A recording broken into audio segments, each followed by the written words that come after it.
Dar início com a mensagem da palavra do nosso Deus para nós nessa manhã. A leitura principal, o texto principal da mensagem está no Salmo de número 7. Nós vamos ler aqui a maioria dos versos, começando do verso de número 3. Nos diz assim então o nosso Deus na sua palavra: antes nós pedimos que o Espírito Santo nos dê entendimento, discernimento, iluminação, revelação, para compreendermos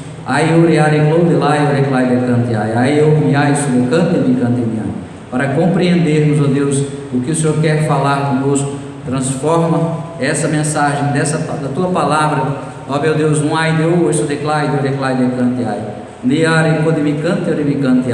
ó Senhor, com teu poder, meu Deus, que ela seja transformadora para nós, e assim nós possamos ser abençoados com essa mensagem para a nossa edificação e para a glória do teu nome. Em nome do Senhor Jesus nós te pedimos, amém e graças a Deus.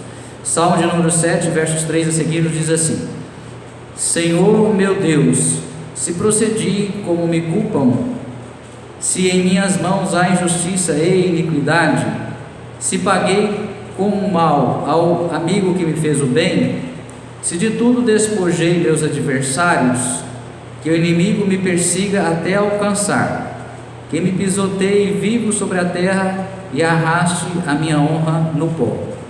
Levanta-te, Senhor, na tua indignação, ergue-te contra o excesso de fúria dos meus opressores. Desperta-te, meu Deus, estabelece o teu juízo designado. Nós vamos repetir este último versículo. Levanta-te, Senhor, na tua indignação, ergue-te contra o excesso de fúria dos meus opressores. Desperta-te, meu Deus, estabelece o teu juízo designado. Podeis assentar, nós vamos depois, paulatinamente, lendo e comentando os próximos versículos. Aqui nós vemos então, nesse Salmo de número 7, uma oração feita a Deus, um salmo na forma de uma oração de Davi. É um salmo escrito por Davi devido àquela injustiça que ele estava sofrendo, sendo perseguido injustamente, especialmente por Saul e também pelo exército de Saul. As pessoas que desejavam a morte, procuravam e tentavam a morte de Davi, então ele vinha sendo perseguido, conforme nós sabemos, e assim se fez por muito tempo, por muitos anos. Ele foi terrivelmente perseguido, tanto que não tinha casa para morar. Ele vivia nas cavernas, vivia se escondendo, uma hora num local, outra hora no outro, e sempre sendo perseguido injustamente, porque ele não havia feito nada contra Saul, nenhum mal a Saul e nem a ninguém, tanto assim que Deus o considerava um homem segundo o seu coração, um homem segundo o coração de Deus. Então ele, com muita propriedade, fez essa oração, porque quando nós formos orar, nós, se quisermos pedir a Deus que nos faça justiça, nós precisamos atentar muito bem para esses aspectos, alguns dos aspectos que nós vamos comentar hoje, procurando compreender como é que Deus exerce a sua justiça, porque se nós reivindicarmos a justiça de Deus sobre alguma situação, nós precisamos, antes de abrir a nossa boca e orar a Deus nesse sentido, examinar a nós mesmos, porque todos nós somos falhos e pecadores.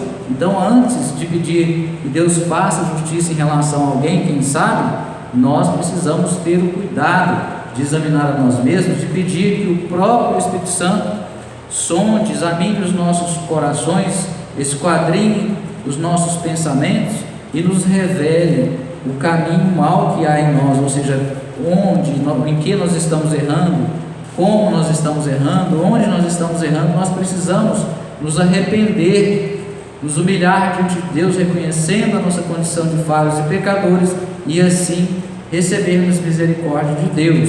E quem sabe, depois de tudo isso, nós até podemos mudar a nossa intenção, deixar de querer pedir justiça, porque nós vamos reconhecer invariavelmente, se nós formos sinceros, íntegros, honestos diante de Deus e conosco mesmos, que nós temos muitas falhas e nós precisamos, na verdade, aprender a pedir misericórdia a Deus, em primeiro lugar por nós mesmos e até pelos outros, porque há necessidade de nós perdoarmos. Por que nós temos que perdoar? Exatamente por causa disso, porque nós precisamos do perdão de Deus, precisamos ser perdoados, precisamos da misericórdia de Deus. E se Deus nos perdoa de muitos pecados, quem sabe de graves pecados, como já nos perdoou e tem nos perdoado de algum pecado, muito mais nós temos que ter misericórdia para com o nosso próximo, nosso irmão, nosso semelhante, porque imagina, Deus sendo perfeito, santo e justo, Ele nos perdoa, e nós que somos falhos e pecadores, não devemos perdoar o nosso próximo, o nosso irmão, o nosso semelhante? É claro que devemos. Por isso que o Senhor Jesus mesmo ensinou na oração modelo, conhecida como Pai Nosso, que nós devemos perdoar aos nossos ofensores, aos nossos devedores, para que assim também nós possamos ser perdoados pelo nosso Pai. Amém? Glória a Deus. Então vamos aqui seguindo agora na leitura do Salmo de número 7. Vamos ler agora o verso de número 8 a seguir. O Senhor é quem julga os povos. Julga-me, Senhor, conforme a minha justiça, segundo a inocência que há em mim. Olha aí. Deus justo, que sondas as mentes e entranhas, dá fim à maldade dos ímpios e ao justo dá segurança e paz. Olha como que Deus age na sua justiça. Sonda as mentes e entranhas e dá fim à maldade dos ímpios e ao justo. O que Deus faz para com o justo? Dá segurança e paz. Então, quando nós estamos em paz com Deus, ou seja, quando nós nos consertamos diante de Deus, quando nós reconhecemos e clamamos humildemente a misericórdia de Deus, nós somos perdoados. E quando somos perdoados, nós temos paz. A verdadeira paz, ela provém de nós estarmos em paz com Deus, ou seja, não há acusação contra nós. Pode haver uma acusação do inimigo das nossas almas, de Satanás, do diabo, do demônio? Pode, esse é o papel dele. Ele sempre irá nos acusar, seja justamente ou seja injustamente. Veja o que ele fez em relação a Jó. Então, nós sabemos que ele irá nos acusar, mesmo quando não tiver razão, motivo justo para isso. Mas, de qualquer forma, sendo justificados por Cristo, temos paz com Deus. Então, se nós recebemos de Deus o perdão, a misericórdia, somos perdoados através do sacrifício que o Senhor Jesus fez por nós, nós teremos paz com Deus. Amém? E é isso que Deus faz ao seu justo, justificado por Cristo. Produz em nós a paz, a verdadeira paz, e nós nos sentimos seguros porque estamos nas mãos de Deus, estamos guardados por Deus. Ele é o nosso esconderijo, Ele é a nossa proteção. Então muitas vezes as pessoas põem lá a Bíblia aberta no Salmo 91 e cristãos muitas vezes rezam, nem oram sobre o Salmo 91, porque existe diferença entre oração e reza. Então a pessoa recita ali os versículos, quem sabe muitas vezes até da boca para fora, ou com aquela sensação como se fosse um misticismo, ou seja, uma simpatia, uma crendice. A pessoa pensa que basta ela recitar o salmo que ela estará protegida, quando na verdade não é isso. Não significa que Deus não seja a nossa proteção e o nosso refúgio. Não significa que Ele não irá nos esconder, que Ele não irá nos livrar, mas depende de nós estarmos em paz com Deus. E para estarmos em paz com Deus, precisamos estar perdoados por Deus, conforme falávamos agora. A paz só virá quando nós estivermos reconciliados com Deus, isto é, não houver separação, pecado nenhum, nos separando, nos afastando de Deus. Amém? Glória a Deus. Veja agora os versos 10 e 11. Deus é o escudo que me cobre, o Salvador dos corações retos. Deus é o escudo que me cobre, que protege, Salvador dos corações retos. A pessoa que tem um coração voltado para a retidão, para a justiça, voltado, desejoso de fazer o bem, mesmo quando nós muitas vezes não estamos conseguindo fazer o que é reto, o que é justo aos olhos de Deus sobre algum determinado aspecto, mas nós queremos, nós estamos pedindo, nós estamos nos dedicando, buscando receber de Deus a condição de fazer o que é reto, o que é justo. Nós somos considerados assim por Deus, como quem tem um coração reto. Não foi assim que Deus considerou a Davi? Ele não era um homem perfeito, mas ele tinha no coração o desejo de obedecer e de agradar a Deus. Verso 11: Deus é o justo juiz. Deus é o justo juiz. Louvado seja o nome do Senhor. Deus que demonstra a cada dia seu extremo zelo. Deus é o justo juiz, o único juiz justo que existe em todo o mundo, em toda a terra, é Deus. O homem criou leis, algumas justas, outras injustas. A justiça existe para os homens, mas ela é imperfeita, porque todo homem é imperfeito. Ela é falha, porque todo homem é falho. Então a verdadeira justiça só vem de Deus. Por isso que nós precisamos recorrer sempre a Deus, confiar sempre em Deus, acima e antes de qualquer coisa. Amém? Versos 12 e 13: Caso o homem não se converta, Deus afiará a sua espada, pois já armou o seu arco e o aponta. Preparou para si armas de morte e produziu suas flechas flamejantes. Vamos repetir: caso o homem não se converta, se o homem não se converter, se não se arrepender dos seus maus caminhos, o que acontece? Deus afiará sua espada. É um juízo. Essa palavra está falando de Deus exercer juízo, fazer justiça, pois já armou o seu arco e o aponta. Preparou para si armas de morte e produziu suas flechas flamejantes. A justiça de Deus, muitas vezes, ela é incompreensível para nós, porque nós pensamos que Deus está sendo injusto quando nós vemos uma situação que nós consideramos injusta e não vemos Deus agir. Então nós pensamos que Deus não está sendo justo, ou que Ele não está se interessando em agir naquela situação, que Deus não está se importando conosco, quem sabe, quando não é verdade. O que acontece é que o tempo para Deus é diferente do tempo para nós. A Bíblia nos explica isso. Um dia para Deus é como 1000 anos, e 1000 anos como se fosse um dia. Então existe uma diferença entre a maneira como nós analisamos o tempo e a maneira como Deus considera o tempo, porque nós medimos o tempo em dias, em anos, e Deus, Ele é atemporal, Ele é eterno, Ele não tem princípio nem fim. Então o tempo para Deus é diferente mesmo. Nós temos muita dificuldade para compreender isso, mas é assim que é. Então Deus, Ele irá fazer justiça, ou quem sabe Ele já começou a fazer justiça, porque Deus, Ele é tão perfeito que Ele não se apressa para nada. Ele não faz nada apressadamente, porque Ele faz tudo bem feito, Ele faz tudo com perfeição. Então mesmo quando nós estamos vendo alguma coisa, um mover, um agir de Deus, Deus já com certeza já iniciou a sua ação, a sua justiça, com certeza. Só que Deus, Ele vai fazer justiça considerando todas as partes envolvidas, e Deus, a bem da verdade, Ele vai além.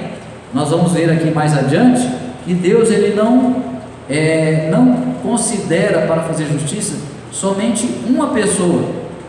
No mínimo Ele vai levar em consideração 2 pessoas, ou seja, 2 partes envolvidas. Vamos imaginar que um irmão tem alguma coisa contra o outro e chega diante de Deus e começa a falar com Deus, a orar a Deus: Deus, o Senhor está vendo o que o Zezinho me fez? Deus, o Senhor viu o que o Zezinho me fez? Olha só, Deus, ele foi injusto comigo. Deus, faça justiça por mim em relação ao Zezinho. E como que Deus vai agir? Deus vai colocar você e vai colocar o Zezinho na balança, 2 pratos, um de cada lado, e vai pesar, Ele vai medir, Ele vai examinar, Ele vai esquadrinhar. Misericórdia. Então tenha muito cuidado antes de orar a Deus. Busque primeiro do próprio Espírito Santo compreender o que você precisa, reconhecer o que você precisa. E eu também tenho que fazer isso, é claro, todos nós. Antes de nós querermos pensar que nós estamos muito certos, estamos, como se diz, bonito na fita diante de Deus. Então nós precisamos reconhecer primeiro a nossa condição, para depois, quem sabe nós realmente orarmos a Deus pedindo que Deus faça justiça por nós. Louvado seja o nome do Senhor Jesus. Então, quando a palavra diz que Deus afiará a sua espada, olha, a própria palavra de Deus é simbolizada por uma espada. A palavra, nos diz a Bíblia, que é como uma espada de 2 gumes. É uma espada muito bem afiada, que corta em várias direções, que tem um movimento tanto na ida quanto na volta. Então nós precisamos atentar para isso e compreender que aqui Deus não está falando de uma espada literal, de uma espada física, mas Ele está se referindo à sua própria palavra. Se Deus é um justo juiz, Ele irá julgar tudo à luz da sua palavra. É Ele que estabeleceu as leis, é Ele que deu a lei para Moisés. A lei está na Bíblia Sagrada. Jesus não veio para revogar, para abolir a lei, Ele veio cumprir. Naquilo, em algum aspecto específico que Ele mudou a forma de aplicação, deu uma nova interpretação, Ele já deixou claro quando Ele esteve aqui vivendo como homem na terra.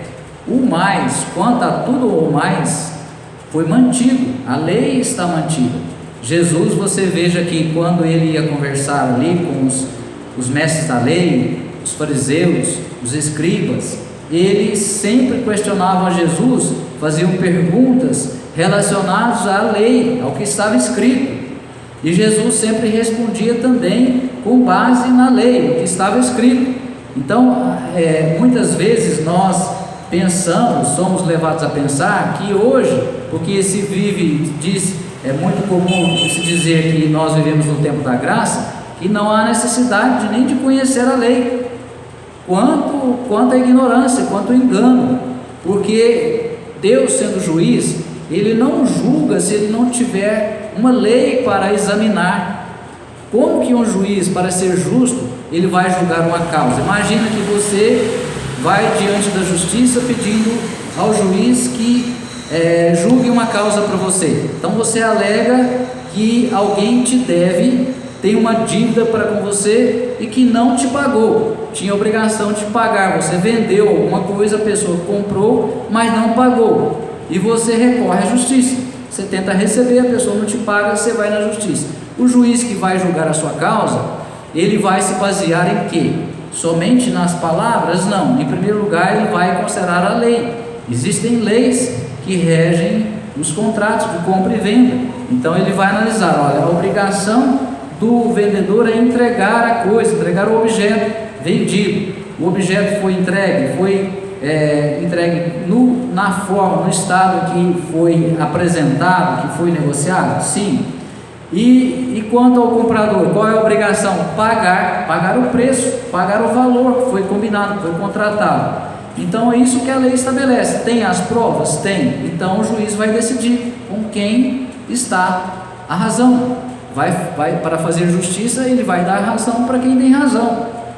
Agora, por exemplo, se a pessoa alega que não recebeu, mas ela se comprometeu, por exemplo, a vender um objeto, e nesse objeto tinha um defeito oculto, que não se mostrava. A pessoa declara, não, tal objeto está em perfeitas condições. Um carro, por exemplo, está funcionando perfeitamente, o motor está bom, está tudo bom. E nós sabemos que hoje tem que se dar garantia. O motor, o câmbio, tem que se dar garantia de 90 dias. Então a pessoa, dentro desses 90 dias, o motor funde, aí ela tem direito de recorrer para receber, ou devo desfazer o negócio, vão receber a indenização correspondente. Então tem vários aspectos que precisam ser considerados, mas tudo com base nas leis. Então o juiz vai ser justo se ele julgar baseado nas leis, e Deus julga de acordo com as suas leis. Por isso que é importante para nós, os cristãos, conhecermos a palavra de Deus, conhecermos a lei de Deus.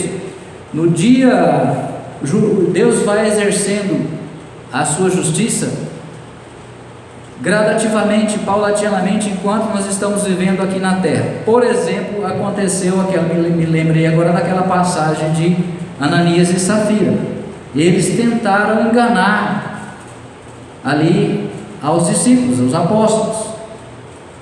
Ninguém pediu que eles dessem aquela oferta. Eles falaram: não, nós vamos vender também essa propriedade e vamos dar oferta, e nós vamos devolver o dinheiro da venda da propriedade. Só que eles se arrependeram lá entre os dois, marido e mulher. Falaram: não, vamos dar só a metade, vamos dar só uma parte, e vamos falar que nós vendemos por tal preço, correspondente à parte que nós vamos dar, o resto nós vamos guardar, vamos fazer alguma coisa. E aí o Espírito Santo revelou a Pedro, e o que aconteceu? Deus fez uma justiça ali, na mesma hora, imediatamente. Ambos foram mortos por Deus, não foi ninguém que matou, não, o próprio Deus tirou a vida deles, para servir de testemunho, para servir de exemplo, para infundir temor nas pessoas, nos primeiros cristãos ali.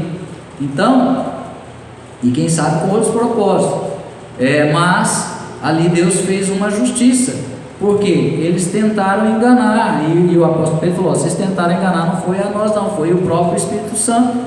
Eles se comprometeram com Deus em primeiro lugar, e aí pensaram que podiam enganar as pessoas. As pessoas, quem sabe, alguém pode até conseguir enganar, mas a Deus ninguém engana.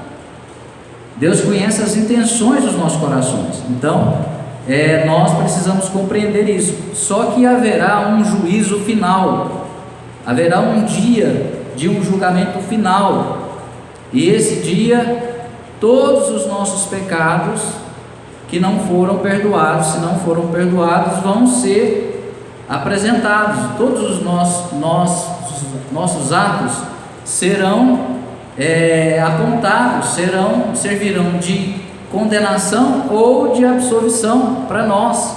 E tem atos que podem servir também para galardão. Esse não é o tema da nossa mensagem de hoje, mas naquele dia, do grande dia em que Deus irá separar os salvos dos perdidos, os salvos dos pecadores, uns vão viver eternamente no céu, outros serão condenados ao inferno. É isso que a palavra de Deus nos assegura. Então, nesse dia haverá um dia de juízo, onde tudo mesmo será trazido à luz. Tudo será trazido à luz, nada fica oculto aos olhos de Deus. Mesmo que nós pensemos que hoje tem alguma coisa que Deus não está vendo, que está passando desapercebido, está passando batido, como se diz, nada disso é verdade. Tudo está sendo registrado, tudo, quem sabe, está sendo filmado. Imagina que lá no dia do juízo, se for mostrado um filme da nossa vida lá, mostrando as coisas que nós fazemos as ocultas. Por exemplo, quando Moisés ali no Egito, quando ele matou aquele egípcio, ele, antes de matar, a Bíblia diz que ele olhou para um lado, olhou para outro, para ver se ninguém estava vendo, aí ele agiu. Depois, é claro que ele mudou de comportamento, mudou de postura, se converteu verdadeiramente a Deus, mas ali ele agiu como um homem carnal, ele agiu movido por impulso, quis fazer justiça com as suas próprias mãos, ao invés de transferir a justiça para Deus. Então, nada fica oculto aos olhos de Deus, nada mesmo. Então nós precisamos atentar para essas coisas. Vamos prosseguir aqui na leitura agora do verso 14 a seguir.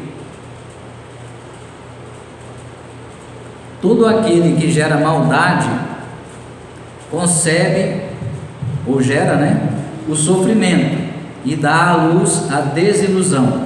Todo aquele que gera maldade concebe o sofrimento e dá à luz a desilusão. Então toda maldade produz sofrimento. Em primeiro lugar, para a própria pessoa que está cultivando a maldade, que está gerando a maldade, vai trazer sofrimento, porque a maldade gera o pecado, e o pecado, uma vez consumado, gera escravidão. A pessoa se torna escrava do pecado, e toda pessoa que é escrava, ela é açoitada pelos próprios demônios. Misericórdia. Quem cava um buraco com uma armadilha cai em fossa profunda que ele mesmo fez. Então quem gera a maldade, aqui é uma linguagem simbólica, ele mesmo está cavando um buraco para ele mesmo, para ele próprio. Ele mesmo vai cair nesse buraco que ele está cavando, de uma forma ou de outra, mais dia ou menos dia. Assim sua maldade se voltará contra ele, e sobre a sua própria cabeça cairá a sua violência. Olha aí, é assim que Deus faz justiça. Ele faz o mal voltar para a própria pessoa que praticou o mal. Essa que é a justiça de Deus. Ele é justo, e na medida em que ele entender que a pessoa merece receber o mal que ela está fazendo, ele vai permitir que o mal aconteça com a pessoa que praticou o mal. Misericórdia. Verso 17: eu porém, agora Davi falando, eu porém darei graças ao Senhor por sua justiça. Ou seja, ele falando, sempre ele falando, mas o que eu quero dizer é o seguinte, agora ele está falando dele, ele como um homem justo. Eu porém darei graças ao Senhor por sua justiça, salmodiarei e cantarei louvores ao nome do Senhor, o Altíssimo. Eu porém darei graças ao Senhor por sua justiça, salmodiarei e cantarei louvores ao nome do Senhor, o Altíssimo. Gloriar e de cantiai. Louvado seja o nome do Senhor Jesus. Então nós precisamos reconhecer a perfeição de Deus, a justiça de Deus, o amor de Deus, a pessoa de Deus, e desejar aprender com Ele e nos tornarmos imitadores do Senhor Jesus Cristo. Ele, Deus homem, vivendo como homem aqui na terra, é o nosso exemplo. Então todos os ensinamentos do Senhor Jesus são necessários para que nós possamos saber como que nós devemos agir em cada situação, e a Bíblia está à nossa disposição para isso. Veja agora na palavra do nosso Deus ainda, agora em Tiago, carta universal de Tiago, capítulo 4, verso de número 12. São Tiago 4, 12.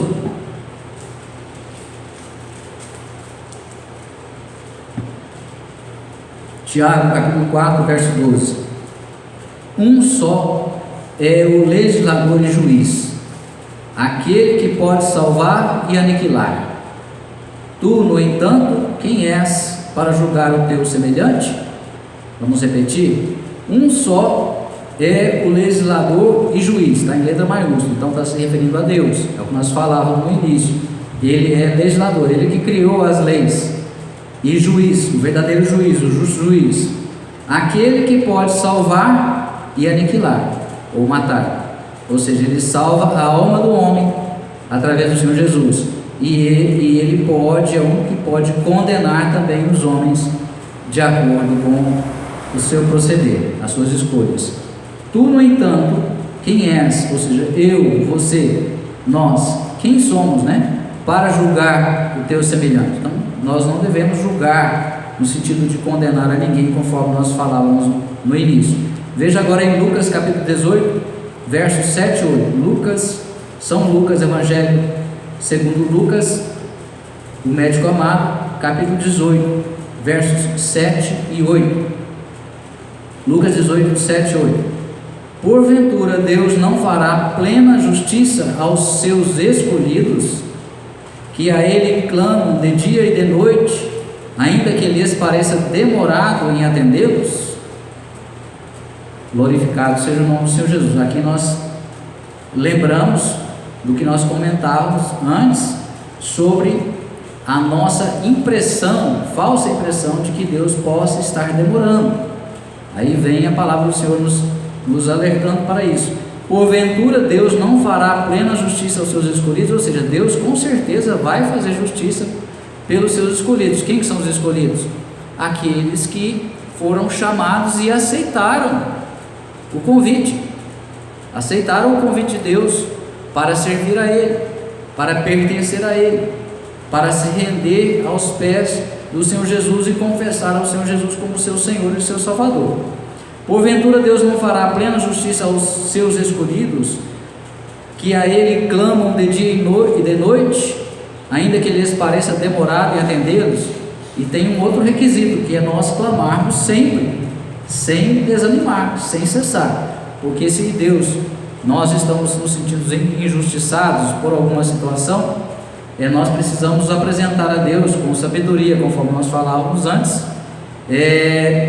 tendo em mente sempre o requisito essencial, que é sermos misericordiosos, e assim perseverar em oração, até ver o agir de Deus. Nós não estamos vendo, mas Deus já está, Deus com certeza já iniciou o seu trabalho de justiça em favor dos seus escolhidos.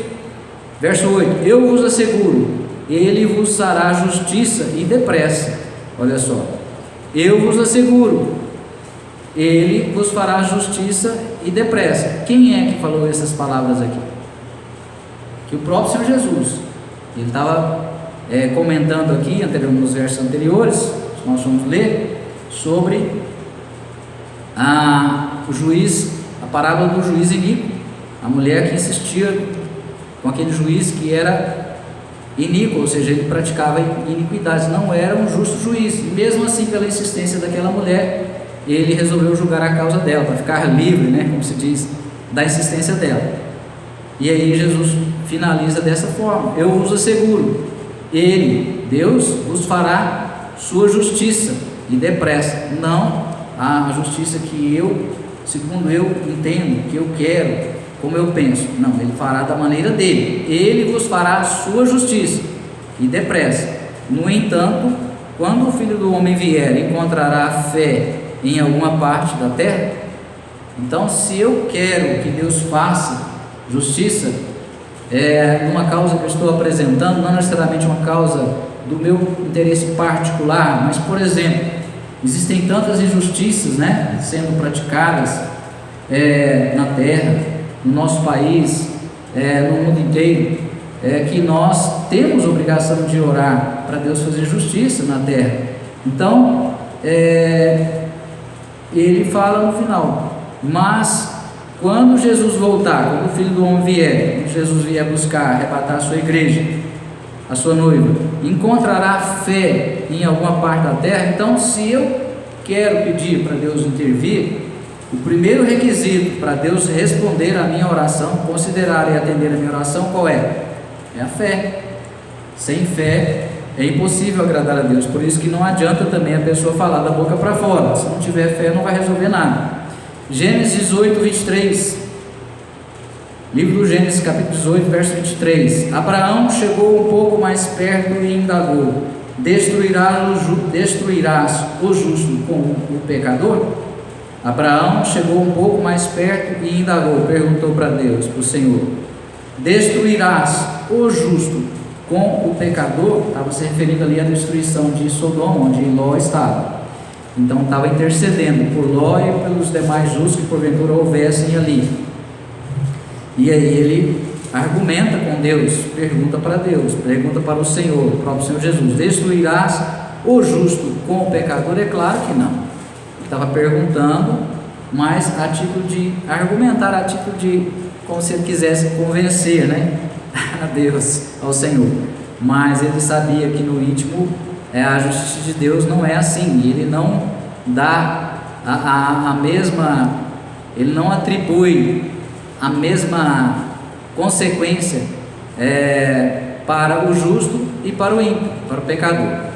Deus sabe muito bem julgar com justiça, e a todos julga retamente. Salmos de número 11, verso 7: pois o Senhor é justo e ama a justiça, os retos verão a sua face. Salmos 11, 7: pois o Senhor é justo e ama a justiça, os retos verão a sua face. Então nós só vamos reconhecer a justiça de Deus, reconhecer que Deus é justo, perceber, ver e identificar que Deus está fazendo justiça, se nós estivermos agindo retamente, procurando sermos justos também. Retos significa andar numa linha reta, ou seja, obedecer à lei de Deus, para sermos justificados por Ele. Assim é que nós vamos ver a face de Deus, significa que nós vamos ver o mover, o agir de Deus, não propriamente a face dele. Enquanto nós estivermos aqui, nós não vamos ver, só no céu, mas é uma linguagem simbólica também, representando que nós vamos ver o agir, o mover de Deus. Amém? Salmos 42, 1 e 2: Faze-me justiça, meu Deus, defendei a minha causa contra a gente sem piedade, livrai-me do homem desleal e perverso, vós sois o meu refúgio. Repetindo, Salmos 42, versos 1 e 2: Fazei-me justiça, meu Deus, defendei a minha causa contra a gente sem piedade, livrai-me do homem desleal e perverso, vós sois o meu refúgio. Nós estamos sujeitos, porque nós somos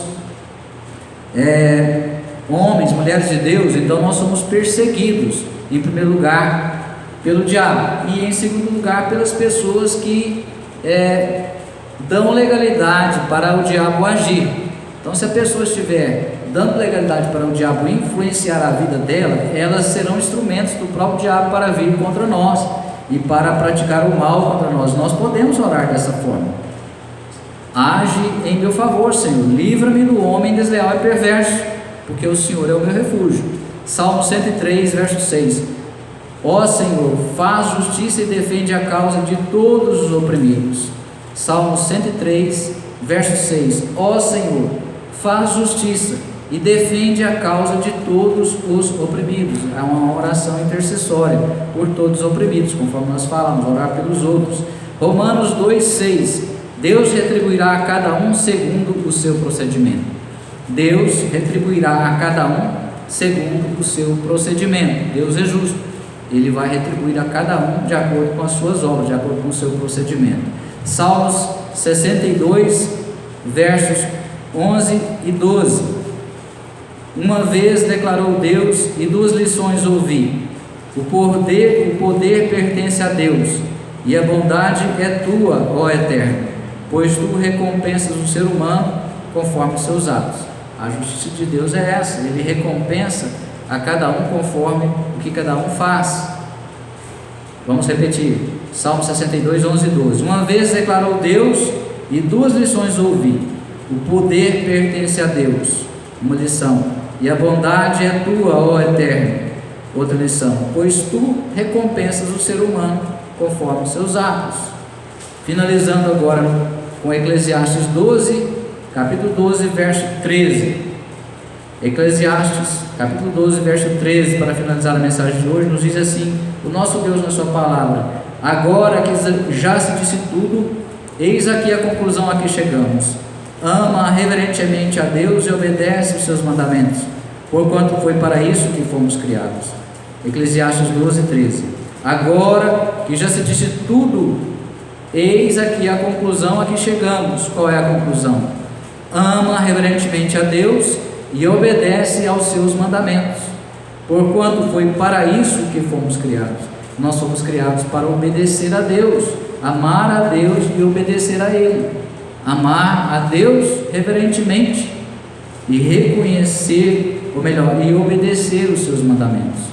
Amar a Deus reverentemente e obedecer aos seus mandamentos. Então, nós fomos criados para sermos adoradores de Deus. Como é que nós adoramos a Deus? Amando a Ele e obedecendo aos seus mandamentos, fazendo, vivendo da maneira como Deus designou, determinou para nós. Então essa é a vontade de Deus para conosco, que nós sejamos imitadores do Senhor Jesus Cristo, sejamos realmente obedientes até a morte, porque Jesus foi obediente até a morte. Então nós precisamos nos dedicar, nos empenhar a obedecer a Deus e amá-lo reverentemente. Amém? Então é assim que nós veremos Deus agir com justiça em nosso favor, se nós estivermos amando a Ele sobre todas as coisas, de corpo, alma e espírito, e obedecendo a Ele em tudo. Amém? Que Deus então tenha falado com você, assim como falou comigo, que Ele venha nos constranger, para que assim nós possamos reconhecer que somos falhos e pecadores e que precisamos obedecer a Ele e amar a Ele sobre todas as coisas, para que Ele seja o nosso juiz, porque Ele é o justo juiz. Amém? E Ele julgará a todos conforme as obras de cada um. Louvado seja o nome do Senhor Jesus. Deus abençoa a todos nós, abençoa os presentes, abençoa os que vão ver, ouvir essa mensagem depois pela internet, por outros canais. Fala poderosamente, Pai, continua falando em nosso espírito, produzindo as transformações necessárias em nossa mente, em nossas almas, em nossos corações, para que assim nós possamos, ó Deus, ser transformados e aperfeiçoados, e cada dia nos tornemos mais parecidos com o Senhor Jesus. Nos ajuda, Senhor, nos conceda espírito de obediência, de santidade, de fidelidade, de gratidão, no temor do Senhor e para a glória do Teu nome. Eu declaro todos abençoados, libertos, curados, abençoados, em nome do Senhor Jesus, para a honra e glória do Pai, do Filho e do Espírito Santo de Deus. Amém e graças a Deus.